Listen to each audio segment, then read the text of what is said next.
கல்யாணமான இந்த 4 வருடங்களில் 400 முறை கேட்ட வார்த்தைகள்தான் என்றாலும் கூட முதல் தடவை போலவே ஒவ்வொரு முறை அந்த வார்த்தைகளை கேட்கும் போதும் மிளகாயை அரைத்து பூசினார் போலதான் பானுவுக்கு எரிகிறது. இன்றும் எரிந்தது. 7:30 மணிக்கு அலுவலக பஸ்ஸை பிடிப்பதற்கு முன்னரே காலை சிற்றுண்டி மதிய சாப்பாடு எல்லாம் தயாராகிவிடும். அவளுக்கு மட்டும் எல்லாவற்றையும் டப்பாவில் கட்டி எடுத்து கொண்டாக வேண்டும். குணாவுக்கு வீட்டிலிருந்து 10 நிமிடத்தில் சென்று சேர்ந்துவிடும் தூரத்தில் அலுவலகம் என்பதால் சிற்றுண்டியை சாப்பிட்டு விட்டு கிளம்பி போய் பின்பு மதிய சாப்பாட்டுக்கும் வீட்டுக்கு வருவான்.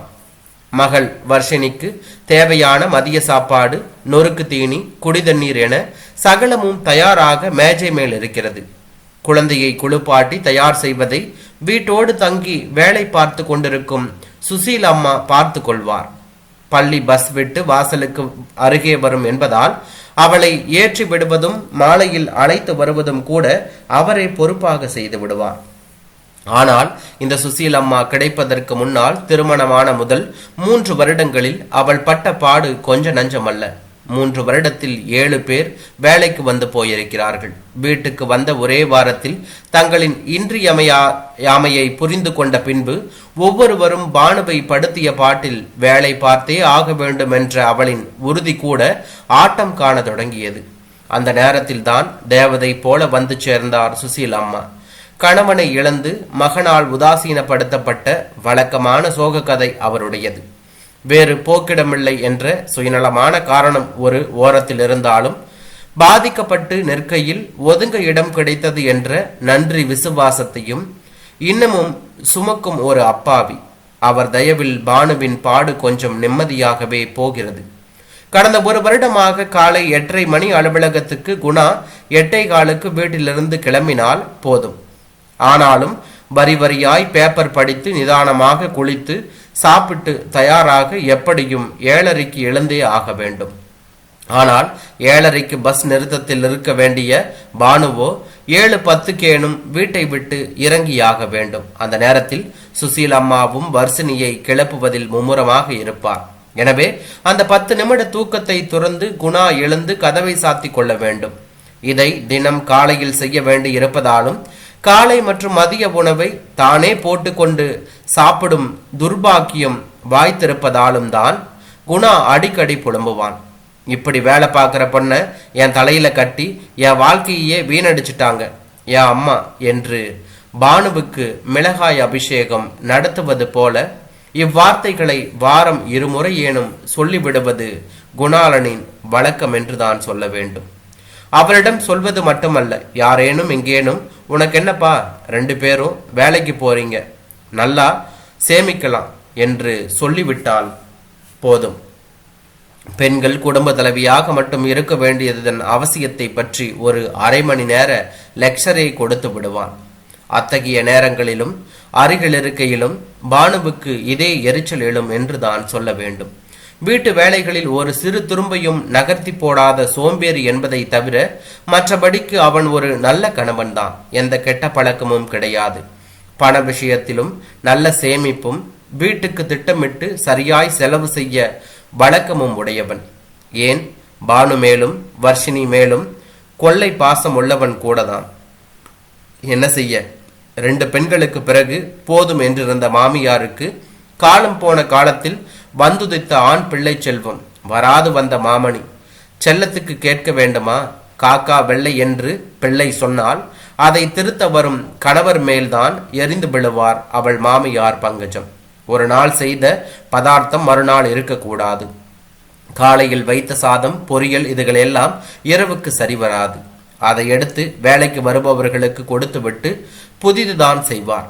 இப்போதும் திருச்சிக்கு போனால் இந்த 60 தாண்டிய வயதுக்கும் அந்த அம்மாள் அப்படிதான் சமைத்து போடுவார் மகனுக்கு.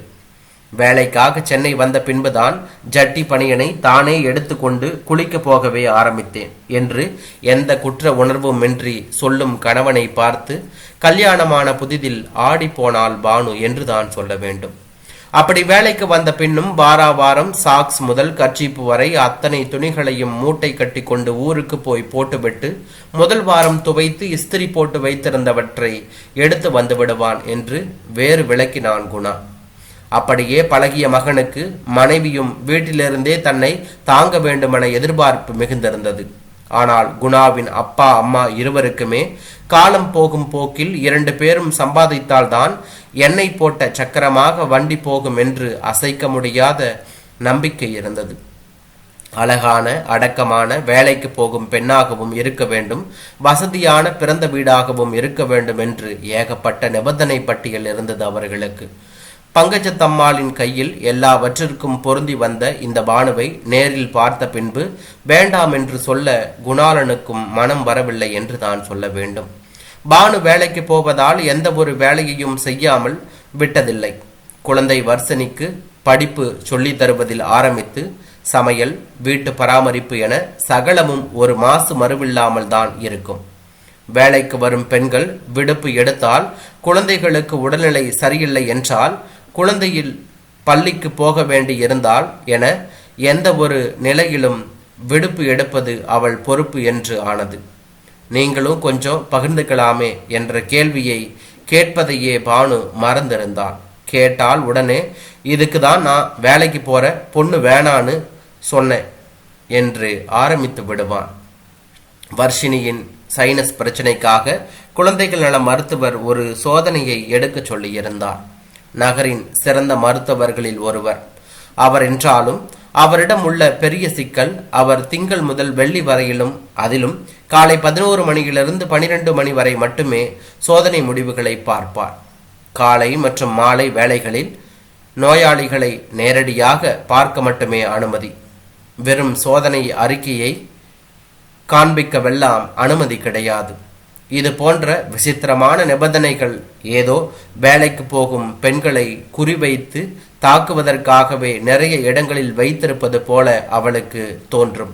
இதுவாவது பரவாயில்லை. மயிலாப்பூரில் இருக்கும் ஒரு பள்ளியில் முதல் வருடம் முழுவதும் காலையிலிருந்து மதியம் வரை குழந்தையோடு அதன் தாயும் பள்ளிக்கு வர வேண்டும் என்று ஒரு நிபந்தனை உண்டாம். இதை கேட்டபோது அவளுக்கு அழுவதா சிரிப்பதா என்றே புரியவில்லை. வழக்கம் போல அவளது உரிமை விடுப்புகள் அனைத்தும் வருட துவக்கத்திலேயே காலியாகி இருந்தது. சம்பளமில்லா விடுப்புகளும் அநேகம் எடுத்து தீர்த்திருந்தாள். எனவே வழியே இன்றி குணாவிடம் வந்தாள். இந்த ஒரு தரம் மட்டும் டெஸ்ட் ரிப்போர்ட்டை நீங்க போய் காமிச்சிட்டு வந்துருங்க குணா. எனக்கு சுத்தமா லீவ் கிடையாது. நீங்க லீவ் கூட போட வேணாம். 2 மணி நேரம் பர்மிஷன் போதுமே. ஈவினிங் உட்கார்ந்து வேலையை முடிச்சுட்டு வந்துருங்களேன் ப்ளீஸ் என்று சொன்னாள். அர்த்தமில்லாம பேசாத பானு. எப்போ வேணும்னா போய் எப்போ வேணும்னா வர்றங்கிற ஃப்ளெக்சிபிள் டைம் எல்லாம் சாஃப்ட்வேர் கம்பெனியில் மலை ஏறி ரொம்ப காலமாச்சு. இப்போ இருக்கிற ரீசன்ட் டைம்ஸில் ஆஃபீஸில் இருந்து லேட்டாக கிளம்புறது வேணா நிச்சயம் நடக்கும். லேட்டாக வேலைக்கு போகிறத மட்டும் யோசிக்கவே முடியாது. ஏற்கனவே மிடில் மேனேஜ்மெண்ட்டில் இருக்கும் ஆட்களை குறைக்க புதுசாக காரணங்களை கண்டுபிடிச்சிக்கிட்டு இருக்காங்க. இப்போ வந்து என் உயிரை வாங்காத. ஆமாம், இதெல்லாம் இல்லைனா மட்டும் போய் கிழிச்சிருவீங்களாக்கும். பாப்பாக்காகவோ எனக்காகவோ என்னைக்காவது நீங்கள் லீவ் போட்டிருக்கிறீங்களா என்ன என்று கேட்க நினைத்தார். ஆனால் அது தேவையில்லாத பிரச்சனைகளை மறுபடியும் கிளறிவிடும். எவ்வளவுதான் சண்டை போட்டாலும் கடைசியில் அந்த வேலையை தானே செய்ய வேண்டியதிருக்கும் என்பதையும் பானு உணர்ந்திருந்தாள் என்று தான் சொல்ல வேண்டும். அவனையே பார்த்தபடி நின்றிருந்தான். என்ன பார்க்குற? இதை பார், வீட்டு விஷயங்களுக்காக ஆம்பளைங்க லீவு போட்டா கேட்குறவங்க சிரிப்பாங்க.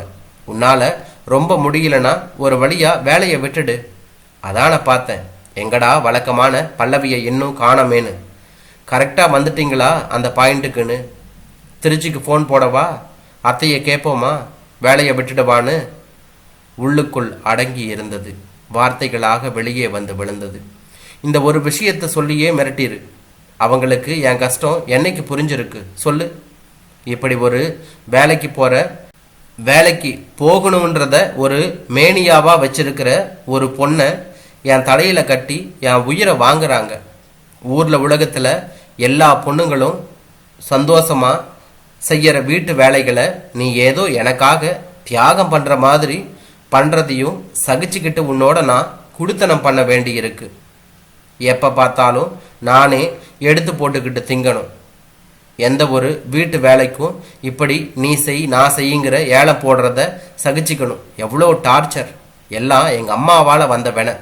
போகட்டும் போகட்டும்னு பார்த்தா நீ என்ன கமாண்ட் பண்ணுற, லீவு போடுங்க பர்மிஷன் போடுங்கன்னு. நான் வேலை பார்க்குறது கார்ப்பரேட் கம்பெனியில், அது என்ன உங்கள் கவர்மெண்ட் ஆஃபீஸ்ன்னு நினச்சியா? யூனியன் மண்ணாங்கட்டின்னு வேலை செய்யாமல் அழிச்சாட்டியம் செய்யறதுக்கும் ரூல்ஸ் பேசுறதுக்கும் மனுஷனோட அவஸ்தை புரியாமல் பேசிக்கிட்டு இருக்காத.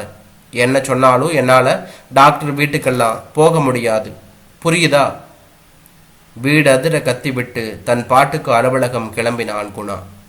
எரிச்சலுடனேயே ரிசப்ஷன் பகுதியை தாண்டி வேலை இடத்துக்குள் நுழைய தன் அனுமதி அட்டையை தேய்த்தான். சிவப்பு விளக்கு எரிந்தது. அட்டையை துடைத்துவிட்டு 2 முறை தொடர்ந்து தேய்த்தும் பீப் பீப் என்ற ஒளிவுடன் சிவப்பு விளக்கே தொடர்ந்து எரிந்தது. குழப்பத்துடன் திரும்பியவனை பரிதாபமாக பார்த்தாள் ரிசப்ஷனிஸ்ட் மாலதி. என்ன மாலதி இது, காலங்காத்தால இந்த ஆக்சஸ் கார்டு சொதப்புது, ஏகப்பட்ட வேலை கிடக்குப்பா. I am sorry to say this Guna.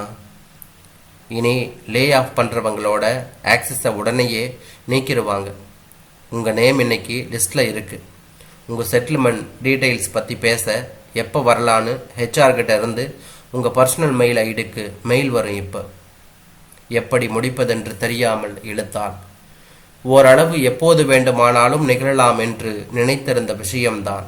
என்றாலும் அடுத்த நொடியிலிருந்து நீ இங்க தேவையில்லை என திடீரென தூக்கி எறியப்படுவதன் அதிர்ச்சி தாங்க முடியாததாக இருந்தது. கண்கள் கலங்கி விடுமோ என்ற பயத்தில் மூக்கை உறிஞ்சி சமாளித்து கொண்டு பரிதாபமாக புன்னகைத்தான் குணா. மாடிப்படி அருகில் கையில் புகையும் சிகரெட்டோடும் ஓரளவு கலங்கிய கண்களோடும் சுந்தரமூர்த்தி நின்று கொண்டிருந்ததும் தன்னை பார்த்ததும் வேறு புறம் திரும்பியதும் நினைவுக்கு வந்தது குணாவுக்கு. ஒருவேளை அவனும் இன்றைய பலியாடுகளில் ஒருவனோ என்கின்ற எண்ணத்தோடு வேகமாக அவனை நோக்கி போனான். குணாவின் முகத்திலிருந்தே அவனுக்கும் தன் கதிதான் என்று புரிந்து கொண்ட சுந்தரமூர்த்தி ஏதும் பேசாமல் ஆதரவாய் குணாவின் தோளில் கை வைத்தான். லாபம் குறையுது, ஆட்குறைப்புன்னு இதெல்லாம் கூட சரிதான். ஆனால் இப்படி திடுதுப்புன்னு சொல்கிறது தான் மனசுக்கு கஷ்டமாக இருக்கு. என்ன அநியாயம்டா இது. பேச எதுவும் இல்லாது போல மௌனமாக இருவரும் நெடுநேரம் நின்றிருந்தார்கள்.